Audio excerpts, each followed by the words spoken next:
The phone rang sharply next to the sleeping Terry Gilson. He woke up abruptly. "What the hell?" he growled. The phone rang again. He picked it up. "Hi," he murmured in a serious low cough. "Mr. Gilson?" "Yes. This is Sergeant Preston from the Yukon County Police Department. May I speak to Mrs. Turvey?" bellowed an authoritative voice in Gilson's ear. "Who's that?" "Mr. Gilson, please connect me to Mrs. Turvey. This is a police emergency." Again, the clear and demanding tone. "A minute," Gilson muttered. He handed the receiver to the naked woman lying next to him. "For you." "It's the police," he said simply. "What?" She snatched the phone out of his hands. "Hello?" "Good morning, my dear unfaithful wife," came the overly chipper greeting. "I hope you slept well last night after you and your lover finished having fun." "Oh my God, Mick? Mick, is that you?" "You can rest assured, sweetheart. I just called to give you some information you'll need." Mick. "Please," she tried. "First of all, you can throw away your house key. It doesn't work anymore. Also, I changed the code on the garage door opener." "Mick, please, it's not what you think," she cried. "You don't know what I think, Sheila. But I didn't call to discuss it with you. I called to tell you that your credit cards won't work anymore, and you can pick up your clothes and toiletries in the plastic tubs behind the side gate anytime you want." The voice turned as cold as ice. No.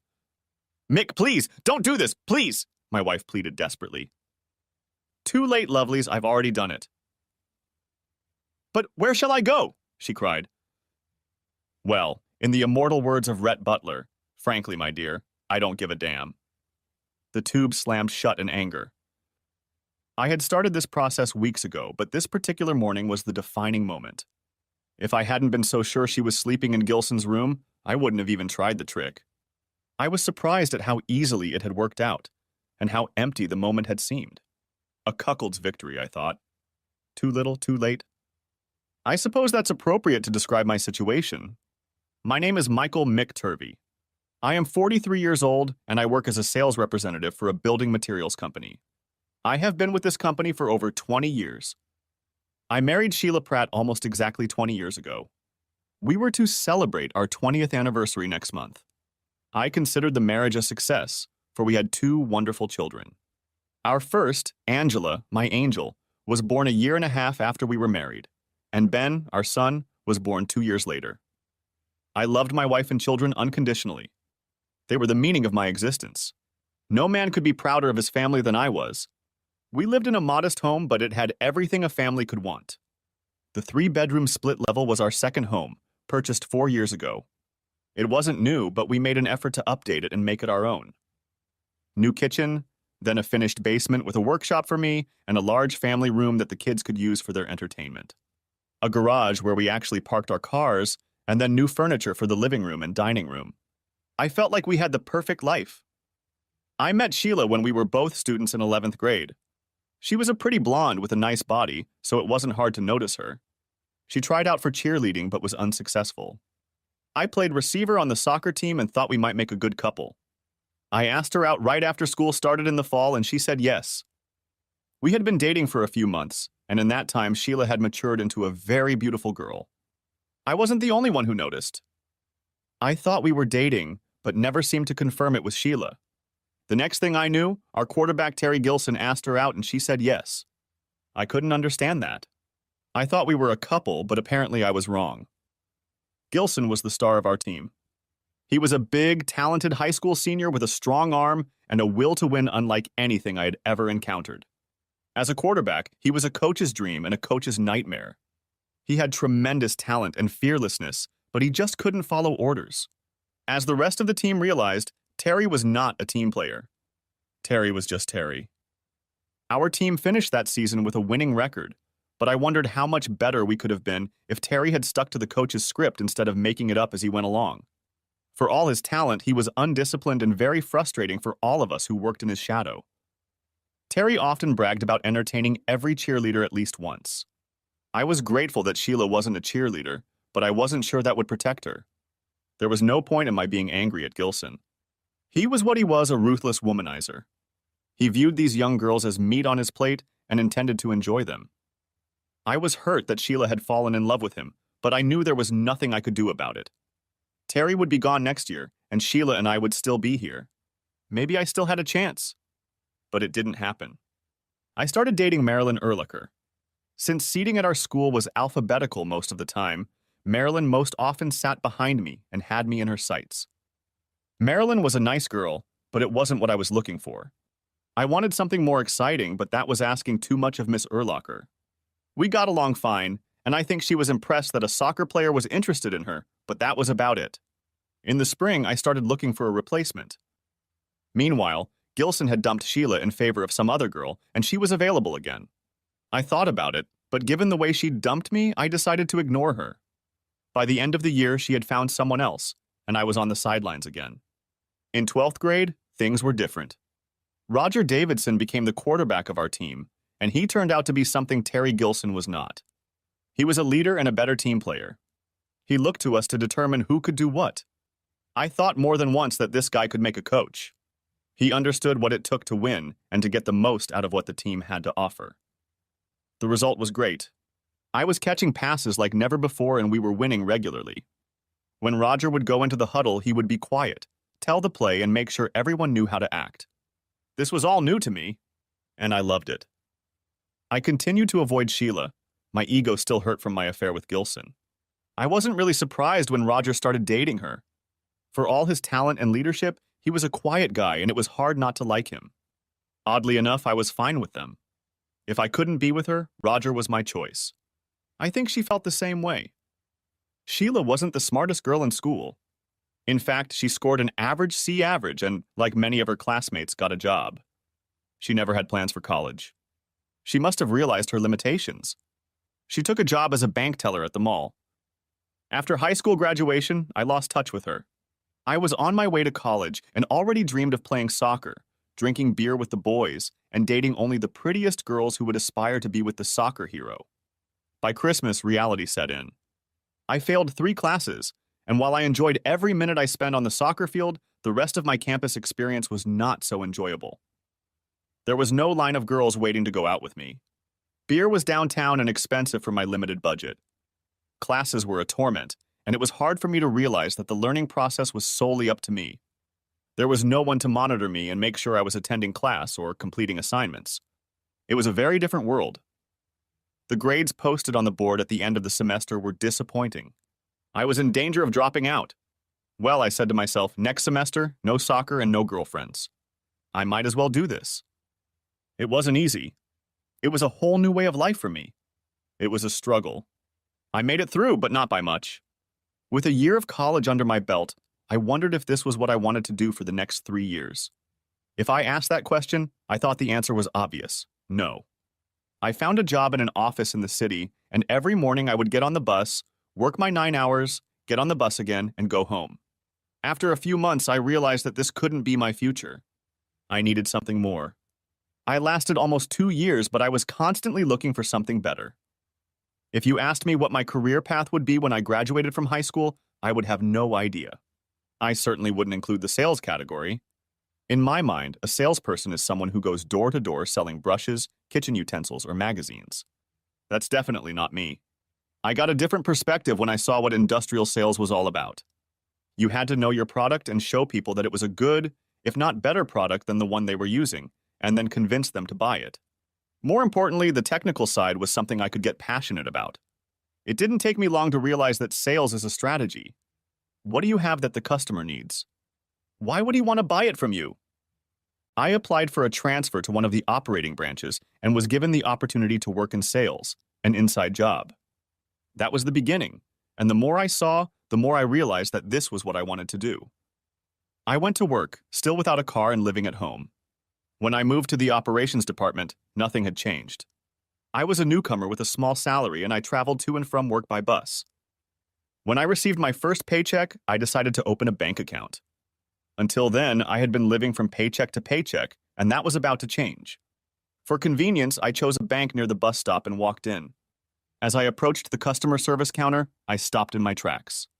The young woman who was soon to serve me was named Sheila Pratt. I was a little worried, but since I had a few more people ahead of me, I had a chance to calm down and think about what I wanted to say. I hadn't seen her in 3 years, but as much as I studied her, she was just as beautiful as I remembered her. It didn't take Sheila long to take care of the people in front of me, and then it was my turn. "Hi, Sheila," I said, stepping forward. She obviously didn't know I was standing in line and was surprised to see me in front of her. "Hi, Mick," she said after a moment's pause. "What can I do for you?" "I'd like to open an account. I need to deposit my paycheck into it." Oh, of course. Let me get one of the staff to help you," she said, smiling. "Yes, thanks. It's good to see you again," I offered weakly. "Yeah, it's good to see you too." The smile was genuine, it seemed to me. A week later, I went back to the bank to pick up my blank printed checks and saw Sheila again. This time she was walking down the street, I realized, delivering mail. I watched her as I stood in line and wondered what was going on in her life. There was only one way to find out. After picking up the box of checks at the service counter, I looked around for Sheila and saw that she was standing behind the side counter, obviously not doing anything. I walked over to her. "Hello again," I said, smiling. "Hey, how's it going?" she asked. Her smile was the one I remembered from when we were dating. She was sincere, honest, and very attractive. "I'm fine. I work at Polar Industries now. I work in sales," I offered. "Well done. Do you like him? Does he have a good future?" she asked, seeming interested. "Yes. I like the company and the products it represents. I think I'm lucky." "Good, Mick. I'm glad to hear that. Sheila, would you like to have coffee with me? Or something else?" Hesitantly, I asked. "We could catch up." "Sure, that would be nice. I'll be free in a few minutes." "Why don't you wait for me and we could go to the coffee shop next door?" she suggested. "Great," I said with a wide smile. "I'll be waiting out front on the bench." Thus began our reunion, and within a few dates we were back where we were. I was 21 years old and just starting my career, and Sheila was looking for a husband. I proposed the following spring and she accepted. A year later in May, we were married, and we were both excited about our future. A year and a half after we were married, Angela was born. She was a daddy's girl from the moment she was born. When she was little, if she was upset or crying, I would pick her up in my arms. She would calm down, smile at me, and all was well again. I always thought I wanted a son, but Angie was everything I could have wished for. Our son, Ben, was born 2 years later, and I was as happy as only a father can be. Sheila was Ben's special parent, and I was Angela's special parent. It was the perfect family, I thought. Sheila often told me the same thing. She was happy and content with our lives, she told me. We had our moments, but they never lasted long, and I knew I was lucky. I had a wonderful wife and 2 wonderful children. Right after Angie was born, I was given a sales territory and was on cloud 9. I fell into the job like a duck into water, and within a couple of years I was earning almost double what I started with. Success breeds success, and now I was earning much more than I expected when I started at Polar. 5 years later, we were able to buy our first house. It was a small bungalow, but it was all ours. Sheila spent hours leafing through magazines looking for the right things. Angie and Ben contributed too, but it was Sheila who chose the decor and colors. I just stood in admiration of how my family had come together. We celebrated our 10th anniversary at the same house, and over 30 people came to the anniversary party. I was proud of my accomplishments, but I was even more proud of my family. My children were well-behaved and excelled in school. My wife was an exemplary housewife and mother. Both parents believed that the sun and moon revolved around us. What more could I want? When Angie turned 14, she started menstruating. At first, Sheila was happy to help Angie understand what was happening and how to deal with it. Things went well for a few weeks, and then I noticed a change. Angie didn't seem to be as close to her mother as she used to be. It wasn't an obvious change, but to me, close to my daughter, it was noticeable. I could not find a reason for this change in attitude, and discussing it with Sheila proved frustrating. She did not want to discuss or even acknowledge this change. She claimed it was my imagination and a man's inability to understand female psychology. I was still concerned, But since the rest of the family didn't seem to be affected, I let it go. Ben always seemed to be on guard. He and his mother were very close, and although I loved him as much as Angie did, I knew that if there was a serious problem, he would turn to his mother for help first. That didn't bother me in the least. All families form alliances with their parents, and they should have been recognized and respected. Because of my success, I continued to climb the career ladder. And while I realized that sales management was probably not what I was cut out for, I wished I had at least been offered the opportunity. I had my most productive and profitable territory, and I wondered what it would take to take the next step. It finally dawned on me that in order for such an opportunity to arise, a position had to be filled. Shortly after Angie entered high school, Sheila came to me and asked if I would mind if she went back to work. She had been a stay-at-home soccer mom for 16 years and felt like she wanted something to do besides washing, ironing, and sewing. I couldn't think of a single reason why not, but asked her to make sure that whatever she chose would not interfere with the children's lives and our ability to enjoy free time together. She assured me that it would not interfere. After a few months of searching, she found a job at a car dealership as a receptionist. It was not full-time, and that suited us both. She had to work there in the mornings from 9 to 1 o'clock, Monday through Saturday. Since I was playing golf on Saturday mornings, I figured that schedule would suit me just fine. It didn't pay much, but we didn't starve, and her extra earnings could be used as vacation pay. If it suited her, it suited me. Our life continued for a couple more years until one day, Sheila came home with a disturbing message. "You know what, Mick?" she said, not without some trepidation. "What?" "Terry Gilson is back in town," she said, watching my reaction carefully. "Oh, what brought him back?" "You know his father is a big businessman. Terry is now the assistant general manager at his father's dealership," she said, still not as nonchalant as she wanted to seem. "And what kind of dealership would that be?" I asked, knowing full well the answer. Where I work, Century Ford," she stammered. "So, what does that mean to you?" I asked, starting to see something else creep into the picture. I'm going to be, I've been asked to take him on as an assistant," she finally mumbled. Wow. That's a big step. From part-time receptionist to assistant to the assistant to the assistant general manager. I didn't realize they had such a large staff. I'm sure my tone was sarcastic, and I didn't try to hide it. "Something you're not very happy about," she remarked. "No. You dated Gilson. I've played with him. We both know what kind of guy he is. He bragged about all his conquests. Is your name still on his list?" It was a cheap shot, and I realized it as soon as it sounded. "That's terrible. Are you telling me you don't trust me?" she demanded.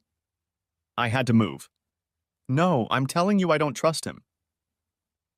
Her face flushed red, and for the first time in a long, long time, she was very angry. "Mick, take that back. You have no right to accuse me of anything. And what's more, you just said I can't be trusted," she muttered. I made no such statement. I said I didn't trust him. I said we both know what kind of snake he is. It may have been 20 years, but leopards don't change their spots. I made sure she understood that I wouldn't back down an inch. "Just ask yourself this," I continued. "How can a part-time secretary go from entry-level employee to assistant to the boss's son in one step?" "I'd like to know," I demanded. "Because I have the talent for the job," she snapped back. "Terry said I was just made for it." "You don't think I have the ability, do you?" she challenged. "I don't know. I don't work there. But one thing I do know is that this whole deal smacks of typical Gilson. He's setting you up, and you'd better be very careful, my dear." Now I was standing right in front of her. She couldn't help but understand my misgivings and suspicions about Terry Gilson's motives. I could only hope that my message had reached her. "You're jealous. You don't want me to succeed because it will make you look bad."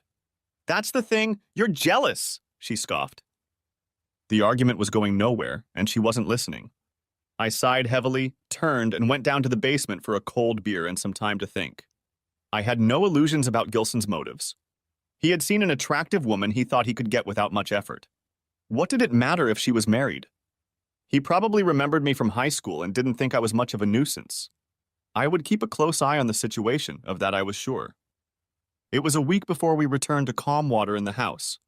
My argument with Sheila was unfortunately overheard by our children. It was hard not to hear, as we both raised our voices. As always, when things calmed down, Angie came to me when I was alone. "Hey, Dad, are you okay?" "Hey, Angie, yeah, I'm fine," I lied. I couldn't help overhearing the argument, she admitted. "Who is this guy, Gilson?" "The one your mom dated in high school. He was our quarterback, and I played with him all year. I tried to warn your mom. He's not a very nice guy and doesn't have much respect for women," I said sadly. "I don't think you were telling Mom what she wanted to hear," she said softly. "No, I think not. I think she sees this as a big opportunity and an important job. She'll probably go from part-time to full-time, so I guess there will be some changes in our routine," I suggested. "It's okay, Daddy. I can help with the food and laundry and stuff." "I think she'll be making a lot more money now, don't you?" "Probably. We haven't gotten into that. I'll just have to wait and see, Angie." "I hope this doesn't turn out to be a big mistake for your mom," I said, putting my hand on her shoulder and pulling her to me. "I just hope everything turns out okay." As I suspected, it was a full-time job, and the pay was more than double her previous earnings, so in that respect, she was being rewarded handsomely for her role. However, I had my doubts about the job. When I cautiously asked Sheila what she did during the day, she answered vaguely, but what I heard sounded very unstructured. If I interpreted what she was telling me, it appeared that she had to resort to when Gilson called. As time went on, I became less and less concerned about her work. She left for work a little before 9 every morning and came home shortly after 5 in the evening. No overtime, no special assignments, just routine work. As a result, we didn't have to sacrifice much. My workday was longer than hers, and I was often home after 6, leaving in the morning at 7. I wasn't home before anyone was up, and so my family time was limited to evenings and weekends. Our sex life was never what I would call hot. It just wasn't Sheila. Even though we did it usually a couple times a week, it was plain vanilla stuff. I tried to get her interested in other things that were a little different, but she just wasn't interested. Since we were doing this twice a week, I couldn't complain. After Gilson came along, I kept a close eye on the changes in our sex life, but there was nothing unusual about it. We were doing pretty much the same things we'd been doing before. I've always tried to get along with my neighbors. It's a lot easier to live that way. The McDonalds on one side of us were quiet people and quite elderly. Their children had grown up and moved away, and we didn't have much in common with them. We were polite and helped each other if needed, but otherwise we weren't close. The Romanos who lived on the other side of us were very different. Their children were younger, and Angie often babysat for them the first few years we were there. We got along very well with them and often had backyard barbecues and card parties at each other's houses. Jimmy and Felicia were probably our best friends. Jimmy was an accountant and worked at the big GM dealership in town. I had already forgotten about it, but when he drove home a rented van with the dealership's name on the side, I remembered. One late Sunday morning, Jimmy was mowing the lawn before mowing, and I walked over to him for a moment to talk. "Hey, Jimmy, how's it going?" I began. "Well, the usual stuff." "I think it's okay," he grinned. "Yeah, same thing. Say, I have a question for you." I tried to make it sound casual. "Shoot." "You work at a large dealership. Does the general manager usually have an assistant? I mean, assistant general manager?" "Yes, big dealerships usually have someone to back up the boss when he's not around." "Will this assistant have an assistant like, say, Friday's girl?" He looked at me strangely, and then I saw a few lights come on. His face got funny and he looked really uncomfortable. "Not usually," he finally said. "I didn't think so," I said, nodding. "Thanks, Jimmy." I turned and headed back to the house. My suspicions were confirmed. "Mick," he called out to me. I stopped and turned around as he came toward me. "I know what you're thinking. I have some acquaintances there. Let me see what I can find out about QT," he said in a low voice. I stared at him for what seemed like a very long time, then nodded. "Thanks again." I'm not sure why, after all this, I asked Jimmy that question. Maybe I was afraid of the answer. There wasn't the slightest hint that anything was going on, but I suppose the thought had been on my mind, and still is. Jimmy knew who Sheila worked for and what her position was, but he never said a word about it. I just stumped him and he reacted the way a good friend should. Even though Sheila was no longer working on Saturday morning, I continued to play golf early in the morning. The Saturday following my conversation with Jimmy was cool and windy, but at least it didn't rain. I played with our usual foursome, and none of us played very well. The wind intensified the cold, and none of us were very comfortable. We were all happy to finish the round and get to the clubhouse. As we usually did, after the changeover, we would meet at the 19th hole, and the winners would toast the losers. Today, my partner and I were the winners. As I walked into the lounge, I saw Jimmy Romano sitting alone at a table by the TV. He was sipping a drink, so I approached him. "I didn't know you played golf," I said with a smile. You know me better than that," he laughed. "What brings you here?" I asked, almost guessing the answer. "I wanted to talk to you alone," he said, suddenly serious. I nodded. I was sure that was it. "Give me a minute to settle with the winners and I'll be right back," I promised. It didn't take me long to buy drinks for the boys and explain that I had to excuse myself to meet someone. 5 minutes later, I was already sitting at Jimmy's table. "So I can only assume you heard something about my recent question," I said, leaning back in my chair. "Yeah. I wish the news was better, Mick." "I really wish it was," he said sadly, hardly looking me in the eye. "Give it to me straight, Jimmy." "I can handle it," I said with more confidence than I felt at that moment. "Gilson is probably the most unpopular guy at this dealership. People I've talked to consider him a leech on the side of the business and completely useless. He goes around and pisses off everyone he encounters. He has nothing to do because no one wants him to do anything. He'll just screw things up, as he's demonstrated many times before." Jimmy stopped and sipped from his glass. "No surprise there," I said, trying to remain calm. "So where's Sheila?" He looked at me with the most haggard look I'd ever seen on his face. He really didn't want to tell me what he was going to tell me. "Sheila sits in his office most of the day, occasionally typing letters and bringing him coffee. The only time she acts fast is when old man Gilson shows up, and she quickly disappears into the parts department or the employee break room. When the old man leaves, everything goes back to normal," Jimmy says. "I guess old Gilson doesn't know about Sheila and her mysterious work," I said sullenly. Jimmy only nodded. Then he paused, and I realized there was more to it. "Spit it out, Jimmy." "I won't bite," I promised. The two of them go out to lunch about twice a week.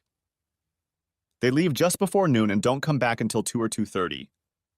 "Since she's been there?" said I, finally shocked. "No. It started a few months later," he suggested. "One day one of their slick salesmen followed them. They went to the Carlton Hotel on Banner Road." "That's a long way to go for lunch," I suggested. "Mick, there's no restaurant at the Carlton," he said in almost a whisper. I felt everything inside me clench. I was locked in place, unable to move. I could hear my intermittent breathing, trying to get my thoughts in order. Although I suspected this might happen, I wasn't prepared for it. I can't remember how long it took before I was able to form a coherent thought. "I'm sorry, Mick. I really didn't mean to be the guy who," he muttered. "I know," I whispered huffily. "I didn't want to hear it either." We had another drink with Jimmy and reminisced about the good times our families had spent together. There were many happy memories, but it felt like we were saying goodbye to each other in a way. I think we both realized now that things would never be the same again. I could feel that pain in my gut, and it hurt. I drove home, preparing to see Sheila and pondering how I was going to handle this revelation. I had been strangely calm with Jimmy, and it seemed odd that I would be able to handle this devastating news. I tried to imagine any scenario that would make their afternoon visits to the Carlton anything other than sexual, but I realized it was unlikely. What was on the surface was still there. It wasn't until I was halfway home from the golf club that I started to get angry. My head was spinning with 1,000 random thoughts all at once, and my emotions were in turmoil before it all started to boil down to one horrible fact. She had cheated on me, and cheated on me many, many times. I was a fool, even though I knew the possibility existed. She made a fool of me, and didn't even blink an eye without feeling the slightest sense of guilt. Day after day, she made me a cuckold. It was then, with that realization, that the anger began to build. I pride myself on being rational and not prone to rash behavior. I pulled over to the curb a few blocks from my house because I knew I was in no condition to walk into my house and confront Sheila. Moreover, it wouldn't be the smartest thing to do. In fact, I was pretty sure it wasn't. If I thought it was just a one-time fling, I could get over it and we could move on with our lives. But it wasn't. Apparently, it had been going on for a year. All this time, Sheila had been playing the role of a happy housewife with a loving family. It was a deception of a very high order. Sitting in my idling car, I decided that this called for a very high order of payback. I will act as normal as possible, but on Monday I will start the process to end this farce and get my revenge. I am determined that I will cause Terry Gilson and Sheila Pratt Turvey as much harm as possible. I will act according to the rules and the law, but I will do everything I can to bring them both down. The rest of the weekend passed with excruciating politeness on my part. I was tight-lipped, not allowing my anger and frustration to spill out onto my family. There was plenty of time for that when all the pieces of the puzzle fell into place. I counted the hours until Monday morning. When Monday finally came, I got up earlier than usual and left the house well before 7. I knew I had a few hours before I could get started on my problem, but I wanted to get out of our house as soon as possible that morning. I knew that my sales manager, Larry Coleman, was already in the office, and I needed to talk to him about taking some time out of his day to address my problem. Our conversation took over half an hour. I knew he had guessed what might be going on in my family life when I explained what I wanted in terms of a vacation, and thankfully he was receptive and agreed. He was a nice guy, and I enjoyed working with him.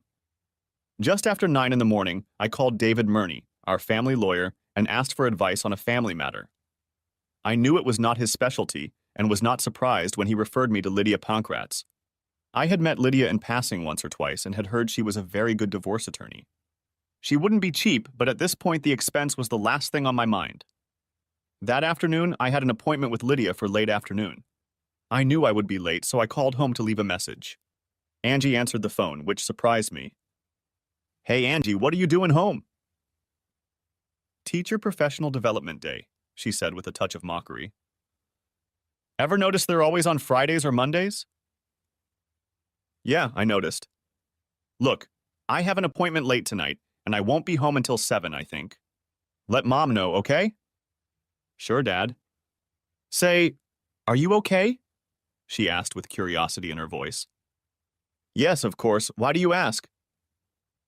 "I don't know. You didn't seem like yourself this weekend." "You weren't sick or anything, were you?" "No," I lied. "There's nothing wrong with me." "You must have an overactive imagination," I laughed. We signed, and I hung up the phone, wondering if Sheila had noticed my unusual behavior. She didn't say anything, but maybe she was being cautious.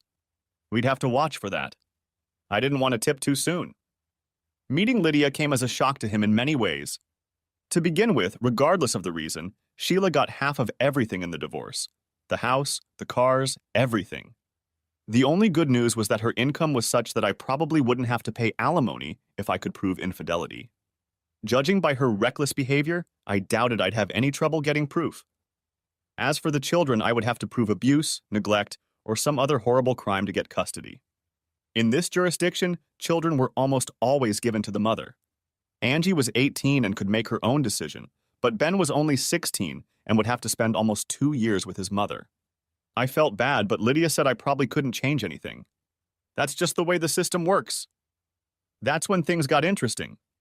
Lydia knew of my overwhelming desire to punish both Sheila and Gilson, and she said she could help. Since Gilson was her boss, I could sue both him and the company he worked for as co-defendants in the divorce case. In other words, since so many people knew about their little game and did nothing to stop it or report it, we could sue them for a very large sum of money. Better yet, none of that money would go to Sheila. Lydia said she would make inquiries about Century Ford and begin the paperwork for the divorce proceedings. At this point, the reason for the divorce remained open. I was to decide whether it would be irreconcilable differences or infidelity. Lydia suggested that since their liaisons were so predictable, it would not be difficult or expensive to get some photographic evidence to solidify the case. I told her I would think about it. When I got home that evening, a happy Sheila greeted me, informing me that my dinner was already in the oven, and she poured me a glass of wine. I was immediately suspicious. Such behavior was unusual for her. I went upstairs, changed my clothes, washed my face, and went down to dinner. When I sat down at the table, Sheila sat down too, also with a glass of wine. I have some interesting news, Mick, she began with a broad smile. Oh? I've been invited to the regional dealer convention next month in Marysville, she said proudly. Really? Just you? I asked, almost knowing the answer before I even asked it. Well, no. Terry and Kurt Jenkins are going too, she said with some nervousness. Oh, I see. And how long does this convention last? 3 days. Thursday, Friday, and Saturday. I'll be back on Sunday. Now the nervousness was fully evident. Sounds like you're looking forward to it, I quipped. Yes, this will be my very first convention. I'm sure I'll learn a lot. She changed in an instant. Now she had that happy enthusiasm in her again that she had a moment ago. Yes, I don't doubt it, I replied with slight sarcasm. As my mind picked up on my emotions, I began to realize that this could be the opportunity I was looking for. She almost set herself up to be caught. So, you're okay with that? She asked uncertainly. Yes, dear. I don't mind. I trust you. I know you won't do anything inappropriate, I said, with as straight a face as I could muster. I saw the blush on her face for only a moment before she stood up, leaned across the table, and kissed me. Thanks, Mick. I finished my meal in silence, and Sheila went back into the living room to watch some mindless TV program. I found it strange that I wasn't upset or angry or anything. I was numb. I had just let my wife go out of town for 3 days and have fun with some asshole I hated, and I felt nothing. The next 2 days went fine, just normal. I got through my work, but my mind was a mess of thoughts, and I wondered how it was all going to turn out. I started thinking about Ben and Angie. What would they think? How would they react? When I destroyed their mother, would they hate me? I couldn't think of a way to protect them from what I was about to do, other than to call the whole thing off and let Sheila continue doing what she was doing. Deep down, I knew I would never let that happen. On Thursday morning, Lydia called me at the office and asked me to meet her in the afternoon. We set the time for 3, and I arrived early. I wanted to bring her up to speed and start the process. I made a few decisions. Lydia, something interesting happened on Monday. Sheila told me that she's been invited to attend the regional Ford dealer convention in Marysville in 3 weeks. It won't surprise you to learn that she'll be going with Terry Gilson and another guy from their office. I paused, waiting for her reaction. You're right. There's no surprise at all. My sources say the whole thing was set up a long time ago. I guess she finally got up the courage to tell you on Monday, she said calmly. Yes, Monday. How did you know? I asked with a smile. Well, it's a trade secret. But let's just say she's not as smart as she thinks she is, Lydia grinned. I've decided we should try to get some pictures. Will that allow us to file an infidelity report? I asked. Yes, definitely. Now we know they use the same room in the same hotel every time. That's silly. My friend is getting some photographic evidence this week, and that should be enough to make the case. But that's not all, she grinned. I looked at her satisfied smile and waited for the next news. Century Ford is owned by Terry Gilson's father, Knox Gilson, as you probably know. I know there is a morals clause in every employee's contract, and this will make our additional lawsuit much easier. In fact, it will be a piece of cake, she smiled slyly. How much do you think we can get them for? I asked, feeling an evil streak awaken in me. Well, we'll probably get $500,000 to $1 million, but of course we'll ask for a lot more. God knows Father Terry can afford it, she laughed. I really like the sound of it. I guess the only bad thing is the kids. I can protect Angie, but I can't do anything for Ben, I said, suddenly realizing how fast things were moving. I know, and there's not a damn thing I can do about it. Unless we get a judge who thinks Sheila's scum, we're going to have to live with it. I'm sorry, but I wish it wasn't so, she said with genuine pity. All right, Lydia. Thanks for the shovel job. I'll let you know when and where the convention will be held, and what hotel she'll be staying at, in case your boyfriend can't find out anything before then. I'm tired. This whole mess had taken all the strength out of me. I wanted to go home and go to bed for a week or 3, hoping it would all be over by then. Of course, I knew it wouldn't be. There was still a long way to go. I managed to get through the next 3 weeks without arousing Sheila's suspicions. Maybe she wasn't paying attention, or maybe she was just so sure of herself that she didn't worry about it. On the eve of her departure, she had packed and carried her suitcase and travel bag to the front door, preparing to leave in the morning. She had no idea what this weekend had in store for her. When I got up Thursday morning at my usual time, Sheila was already up and eating breakfast. She was definitely anxious to get going, and she was pacing nervously around the kitchen. "You're up early," I remarked coolly. "Yeah, I just wanted to make sure everything was taken care of before I left." "Don't worry about it. Angie will take care of the housework and I'll help her on the weekends. I take it you'll be home Sunday morning?" I offered. "I'm not sure if it will be in the morning or afternoon. We'll have to wait and see. It's Terry's car, so I'll let you know," she said hesitantly. She avoided my gaze. She knew what she had to do, but she didn't want to look me in the eye and admit it to herself. She couldn't know that there was no getting away from this weekend. "Have a good time and behave yourself," I said without a fraction of sarcasm. She gave me a brief glance, then continued her uncoordinated activity. I couldn't remember ever seeing her so nervous.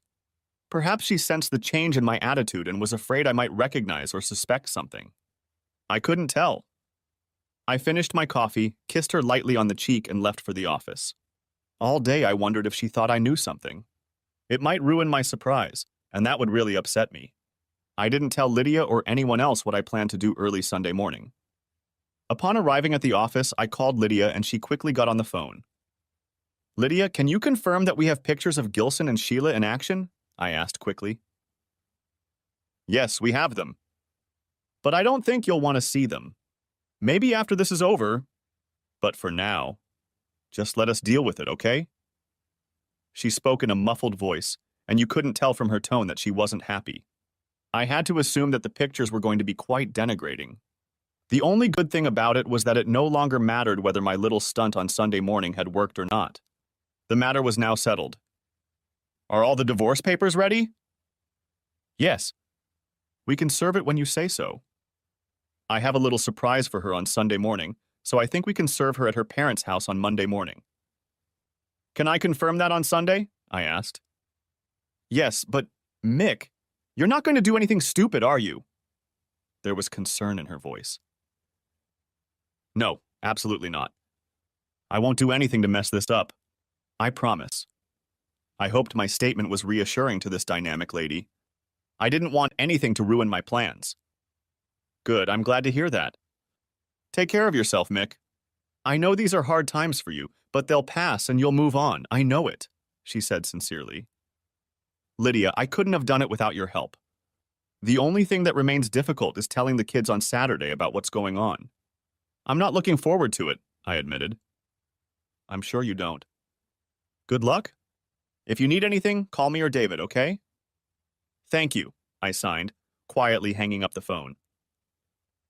I thought about telling the kids that night, but changed my mind.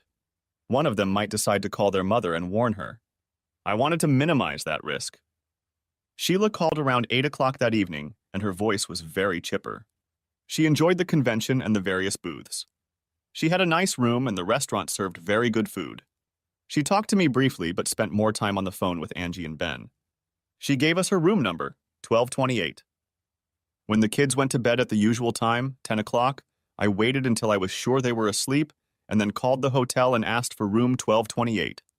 If Sheila answered, I would just say goodnight and say something nice to her. The phone rang at least 7 or 8 times, but there was no answer. I hung up. Sheila called Friday night, again around the same time. As before, we had a brief conversation, and then she talked to Angie and Ben. She spoke differently. Perhaps the excitement of the convention had passed, or maybe something else. On Saturday, she called early, just before 6.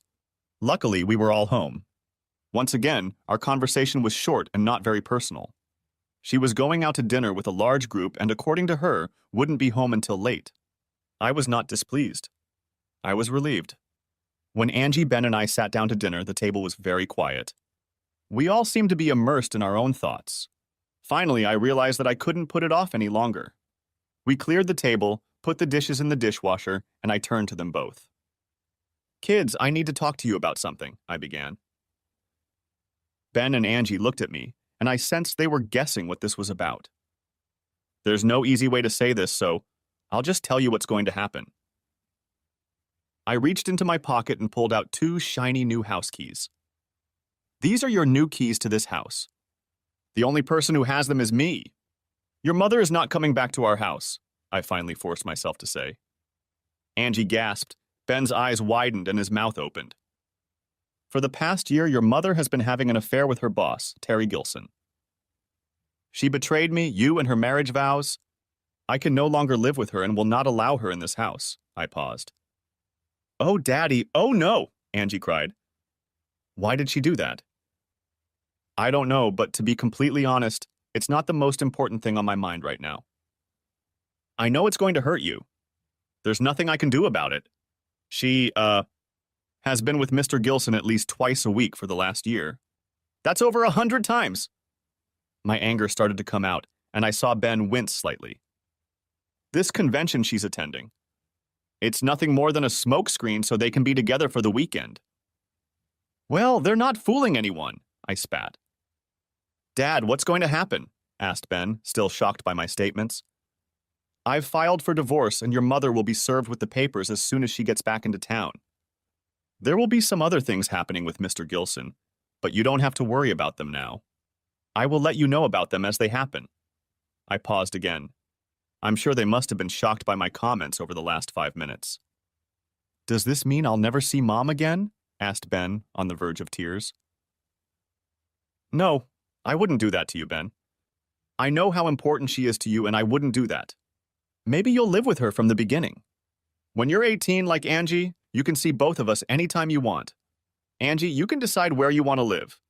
It will be your choice, I said, looking into my daughter's sad eyes. That sucks, Dad. It's splitting the family. It sucks, she said with tears in her eyes.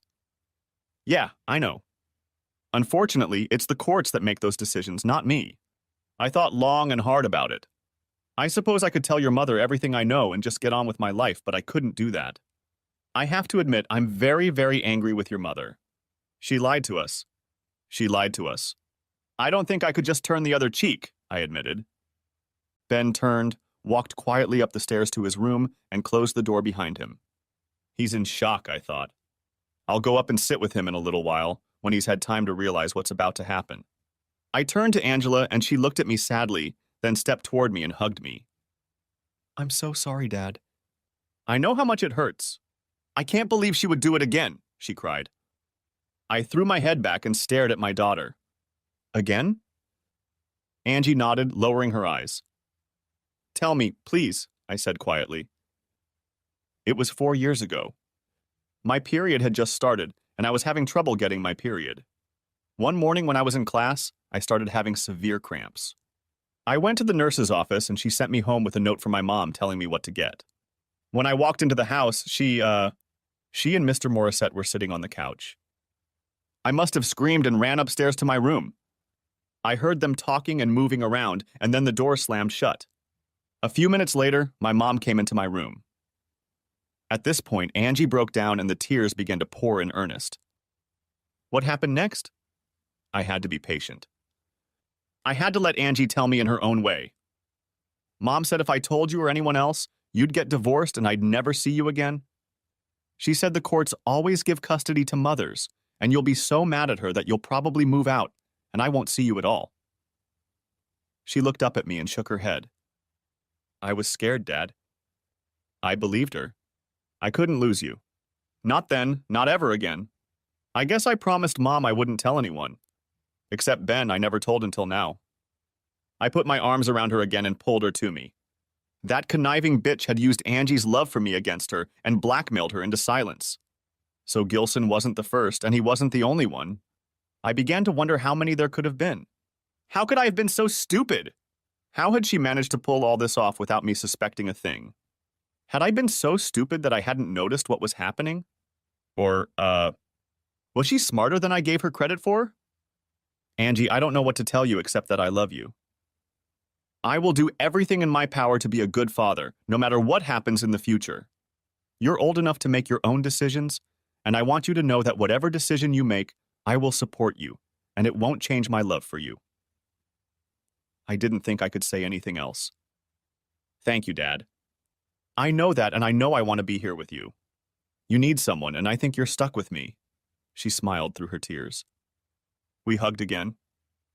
"I think I'd better go upstairs and talk to Ben. I'm sure it will be very hard for him to get over it. You said you told him about Mr. Morissette?" "Yeah, about a month after it happened. Ben said she was acting weird, and he noticed that Mom and I were kind of avoiding each other. I told him what I saw." "How did he react?" I asked. "That's funny. Like it wasn't a big surprise, or maybe he suspected something," Angie replied thoughtfully. "I was sure he'd think I was lying, but he didn't say anything at all. He just mouthed off and kept it to himself." I nodded and stood up, heading for the stairs in Ben's room. I knocked softly, then turned the knob and gently pushed the door open. Ben was sitting on the bed, staring out the window with empty eyes. It took a few seconds for him to acknowledge me, but he still didn't say anything. "I'm sorry, Ben. You know I wouldn't hurt you if I could help it. I hope you understand. I couldn't leave things the way they were," I said quietly. He nodded and turned to me. "I'm sorry too, Dad. Mom really hurt a lot of people, didn't she?" he said in a barely audible whisper. "Yes, yeah. I don't know what will come of all this, but I'm sure your grandparents will be very upset with her," I replied. "Why, Dad? Why?" "I have no idea, Ben. She's never once hinted to me that she's unhappy or dissatisfied with her life. Not a single hint," I repeated. "I hate her," he suddenly muttered. No, don't do this, Ben." "She loves you, you can be sure of that. It's something else, something I don't understand. Maybe she doesn't either. But don't let your anger consume you. I know you love her. Perhaps in time you can forgive her. I know she would never want to hurt you or Angie." "Never," I said in as positive a tone as possible. He turned to me again with a devastated look. I put my hand on his shoulder to reassure him. After a few minutes, I got up and left his room, closing the door behind me. After I woke up Sunday morning, all hell broke loose. Sheila tried to call home, but I got Angie and Ben, and we headed out for breakfast. We may not have had much of an appetite, but we needed to get out of the house. I also turned off my phone and asked Angie to do the same with hers. I didn't want Sheila pissing her off over nothing. I told the kids what I had done by calling early in the morning, and Angie laughed. Ben smiled, and I realized they approved. Why didn't I feel better then? After breakfast, we drove to the park by the river, and the three of us went for a walk. I think in some strange way we all felt better. Perhaps because all the tension and anticipation of what was to come had subsided. Angie and Ben knew what was going to happen next, and they knew when it was going to happen. I myself had a knot in my stomach that would not dissolve. I was beginning the process that would end with the dissolution of my marriage and the breakup of my family. I still had to talk to my parents, but that was one of the two important things to do today. Of course, I would also call Lydia and tell her what I had done. I dreaded talking to George and Amy Pratt, Sheila's parents. We were close, and they adored their grandchildren. I wasn't sure how they would take the news or which side they would take. I decided to leave it at that until Sheila could decide for herself. She needed a place to live, and I suspected she would run home. I called Lydia Pankratz first. I told her about my little stunt, and she too laughed at my recklessness. "Now that's something I'd never want to get," she grinned. "I hope you enjoyed yourself, Mick." "Not really. Cheap revenge, I guess. But now she knows, and she knows some of the consequences," I said, noticing the note of anger in my voice. "How about the kids, Mick?" "I spoke to them last night, and I think things are stable. They're not very happy, as you can imagine, but they understand everything, and I think we'll have to wait and see what the long-term effects are for them," I said. "But I have another surprise." "What?" Lydia was confused for a moment. "Angie told me that about 4 years ago she caught her mother with another man. Sheila threatened Angie. She told her that I would divorce her, she would get custody, and they would never see me again. She blackmailed her into keeping quiet," I concluded. "My God, could she have done that?" asked Lydia in amazement. "I thought I knew her. I was wrong. I don't know her at all. She's just a disgusting woman," I said more with regret than anger. Lydia must have been wondering what to do next. After a few minutes of silence, she spoke again. Stay close to Angie and Ben, Mick. They need you to be there for them. It's going to be hell for them for a while. Be there for them, she concluded. Thanks again for your help, Lydia. As soon as I know where Sheila ends up, I'll let you know, and you can serve her. We signed, and I slammed my cell phone shut. It would be much harder to reach my parents. The conversation with my parents was mercifully short. I described the situation, and their first reaction was concern for Angie and Ben. I recounted my conversations with them last night and how they seemed to be fine today. This seemed to reassure my mom, and both said they would talk to us later when things had settled down. I wondered when that would happen myself. I turned the phone off again. It beeped, saying it was waiting for a call, and I was pretty sure it was Sheila. She wasn't on my list to talk to today.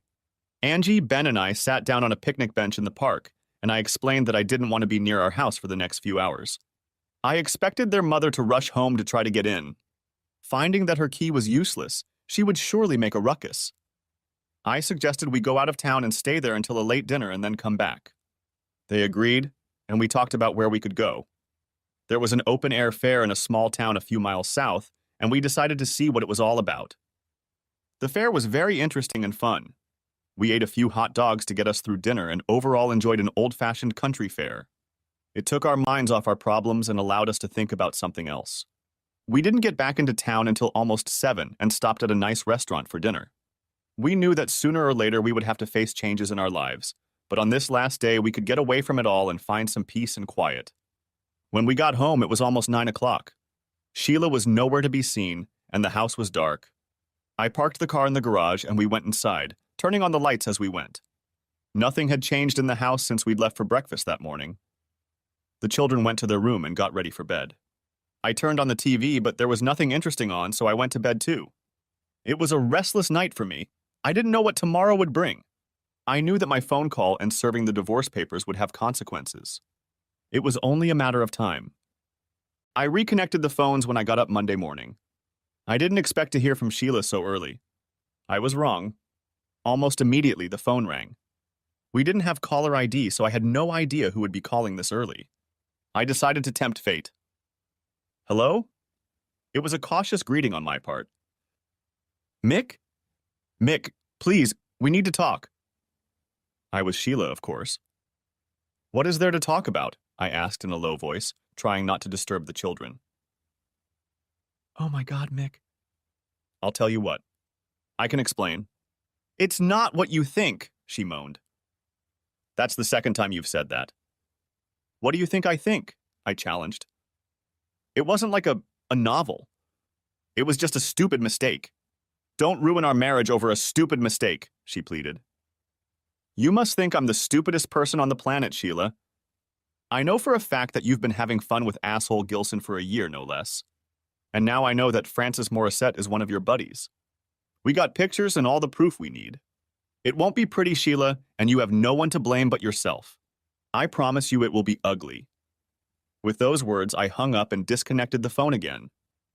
I came to work and informed Larry Coleman that I was divorcing my wife, and if she called, I would ask him not to transfer the call. He agreed and immediately went to Gloria's switchboard to inform her of our request. I went back to my office and tried to burrow into the papers on my desk. Everything was going well until about 11 o'clock in the morning when the phone rang. It was George Pratt, my father-in-law. Good morning, George. I can guess why you're calling. I apologize for not warning you and Amy in advance, I said preemptively. I think I understand, but I'd like to hear it from you, Mick. You've always been straight with me, so tell me what the hell happened, he asked reproachfully. I recounted my warnings to Sheila about Gilson, what I had learned about her affair with him, and her other connection with Morissette. When I finished with a condensed version of her activities, there was a long silence on the line. My God, he finally said slowly and softly. I had no idea she was capable of such a thing. Are you absolutely sure about that, Mick? He asked, hoping there was a glimmer of relief in his words. I'm very sorry, George. I'm afraid I'm not only sure, but I have photographic evidence, I said, feeling sorry for this fine man. He deserved better from his daughter. She's staying here for now, Mick. Do you plan to start divorce proceedings? Yes. All the paperwork is ready. She'll be delivered either to work or, well, I'm sorry, but it can happen at your house, I apologized. I understand. I don't mind telling you that this will hurt not only her, but her mother as well. I know it's not your fault, but, well, it doesn't matter. I hope we'll still enjoy visiting the grandchildren, Mick, he finished hopefully. Of course it is. This isn't about you or Amy, George. I would never do that to you or the kids. You're always welcome here, I said sincerely. Thanks, Mick. I'm sorry, but thanks, he said sadly and hung up. When I put the phone back on the stand, I was emotionally drained. I expected there would be more moments like this in the weeks and months to come. I had to prepare for them. I learned that Sheila had gone to work that morning and, amazingly enough, had not yet lost her job. Gilson had no idea that all of this would come crashing down on his head at some point, and apparently decided to let things run their course. When Lydia confirmed that my wife was on time for work, she sent a bailiff over to her, and no sooner had she had her morning coffee than the divorce papers were in her hands. According to observers, she immediately broke down and ran out of the building. I believe she ran to her parents' house. But that wasn't the most interesting part. Shortly thereafter, Terry Gilson and Knox Gilson were served with court orders stating my intention to sue for damages based on alienation of affection and willful disregard for corporate responsibility, namely failure to comply with the morals clause in specific employee contracts. The claims included punitive and compensatory damages in the amount of $5 million. Let the circus begin. Reconstructing this story much later, I learned that Knox Gilson had a showdown with his son Terry and practically cut him off. No more easy jobs, no more rescue from situations with angry husbands, and if he didn't pull himself together, no more inheritance. Knox had indulged his son for the past 20-plus years and was finally at the end of his tether. Sooner or later, this sprouting teenager had to get back on his feet. Terry did the completely predictable thing. He went out and got drunk. Since he had been kicked out of the dealership, he had nowhere to go but to his townhouse. He disappeared into this cave for days. I knew the wheels of justice would turn slowly. Foolishly, Sheila had decided to contest the divorce until Lydia provided her lawyer with the evidence we had, including photographs. That was enough to beat the hell out of her. Lydia would do her best to limit the amount of my financial punishment, but worst case scenario, she would get half of everything. A reward for her perfidy. The week passed agonizingly slowly. I went to work, but I couldn't pretend to be efficient. Larry was very understanding and patient, but I knew this couldn't go on forever. I needed to think about my future as a single man and a single parent. It was a frightening prospect. On Saturday, I was mowing the lawn in my backyard when I heard a commotion in the driveway. A car door slammed, and a few seconds later I heard someone pounding on my front door. Neither Angie nor Ben was home, so I walked around the side of the house and ran head-on into Terry Gilson. He looked like he'd been dragged behind a farm tractor for several miles. He was a mess, but at one look at his face, I knew it wasn't good. That was the last thing I remembered before he hit me with his big right fist. The next thing I remember was waking up in the hospital. I didn't really wake up, but I started to experience small bouts of unconsciousness. I was lying on my back and felt a numbing pain from my head to my groin. Apparently, it took me over 24 hours to finally regain consciousness. I was floating in and out of consciousness, barely catching bits and pieces of the here and now. At some point, I realized that someone was next to me. I felt a hand, but I couldn't open my eyes, or at least I didn't want to.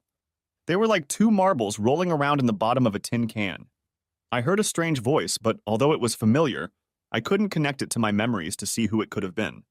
I tried to remember what could have brought me to this place, and after a while I remembered Gilson's face and then his fist. A day or so later, I found that my mom and Angie were at my bedside almost the entire time I was in the NICU. I tried to smile at them, but it hurt, and I hoped they realized how grateful I was to have them around. I think I heard Angie tell me Ben was coming over after school, and I tried to smile again. Just thinking about it hurt. It was over a week before I recovered enough to talk to my doctor. He started literally from the beginning. I had a concussion, the result of hitting the wooden frame of the garage door when Gilson hit me. I had a dislocated right shoulder and a badly bruised upper right arm. I had 3 and possibly 4 broken ribs. I had severe bruising of my kidneys and even more severe bruising of other internal organs. My testicles were badly swollen, and it was feared that I might lose one or both of them. Finally, I had my spleen removed when it was discovered that it had ruptured. My injuries were the result of a single punch from an enraged Terry Gilson, followed by systematic kicking as I lay unconscious on the ground. What saved me was that Felicia Romano, who had witnessed most of the altercation, screamed bloody murder from her kitchen window, causing Gilson to look up and realize he was being watched. He rushed to his car, backed out of our driveway, and rubber-tired the entire block. Felicia was smart enough to call 911, and that's how I ended up in the hospital. Gilson was identified by Felicia and another neighbor who recognized his license plate number when he sped down our street, nearly hitting a mother pushing a baby stroller. There aren't many white 1964 Ford Galaxy convertibles in our town, and a couple hours later, Gilson was seen leaving a bar and driving away in an inadequate manner. On top of all the woes, Gilson was arrested for DUI and resisting arrest. He just didn't know when to quit.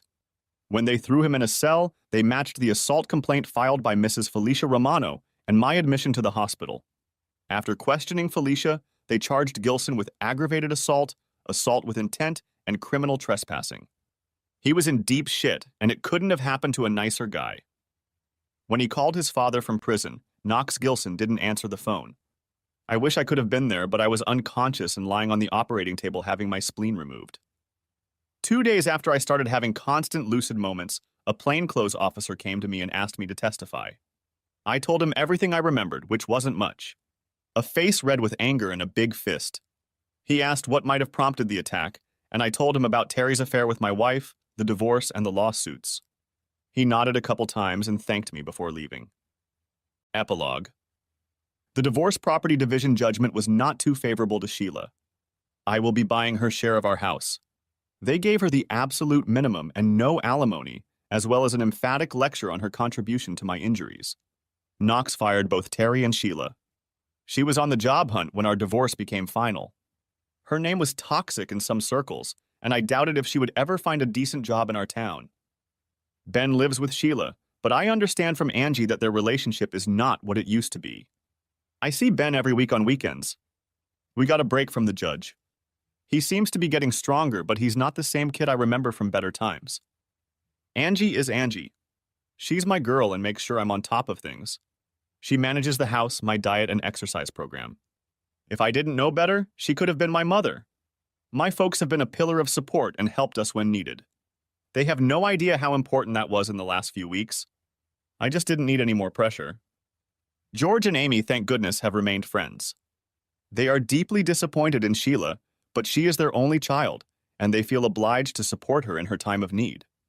Having Ben around is a big plus for them. They are spoiling him in a way, but I don't mind. I just want Ben to get through this and come out of it in one piece.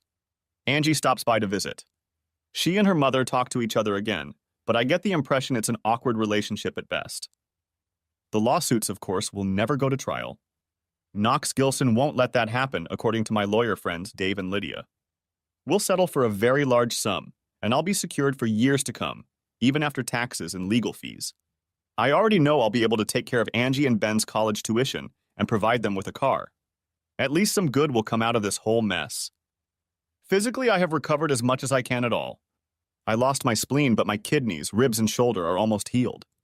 I go to physical therapy 3 times a week and will continue to do so for a while longer. I still have pains that come and go daily. The doctor thinks my testicles are 80% functional, but I haven't had a chance to have them tested yet. I really don't have much enthusiasm for the opposite sex right now. When I have the money from the trial, I intend to buy Jimmy and Felicia something special. Jimmy has been there for me when I needed him, and Felicia may have saved my life. Nothing will be too extravagant for these two. What happens next, I ask myself regularly. I'm still reeling from what Sheila did to us, but I suppose in time I'll get over the worst of it. I quit Polar Industries, or at least tried to.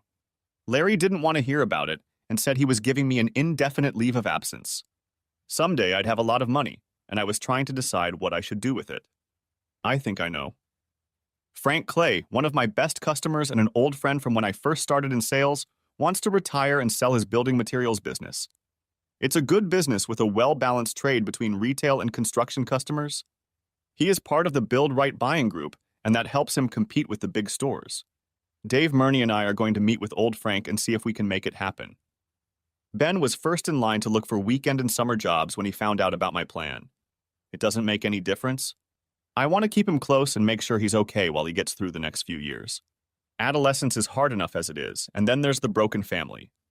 I look at Knox and Terry Gilson and realize that this is what happens when you are not involved or close enough in your children's lives. I've had a lot of time to think about what happened to me and our family. I'll be the first to admit that I took it personally and wanted revenge to the fullest. I still feel the same way. Perhaps if I had only had to deal with Gilson, things would have been different. I guess I can imagine how he might have swayed and charmed someone like Sheila. But when I learned about Morissette and how she blackmailed our daughter into silencing her, all thoughts of compassion vanished. Dave says Terry will spend 2 to 4 years in prison for assaulting me. We talked about a civil suit as well, but there will be no one to sue. His father disowned him. He has no job, no skills, and no prospects. When he gets out of prison, he will be in his early 50s and a bleak future awaits him. There is nothing more we can do to hurt him. Amazingly, Knox Gilson came to me while I was in rehab. He apologized for everything that had happened and for his deadbeat son. I accepted his apology as sincere. He was well aware that the emotional damage his son had done to me was accompanied by physical damage. We shook hands and I raised my opinion of Mr. Gilson Sr. a notch or two. And here you are. Sad story. I thought I had the perfect family. Hell, I was sure I had the perfect family. I can look back on the good times we had together, or with anger. Maybe someday I can do the former, because right now I'm still dealing with the latter. Thanks for watching. I hope you enjoyed it. So subscribe to my channel and watch the next video.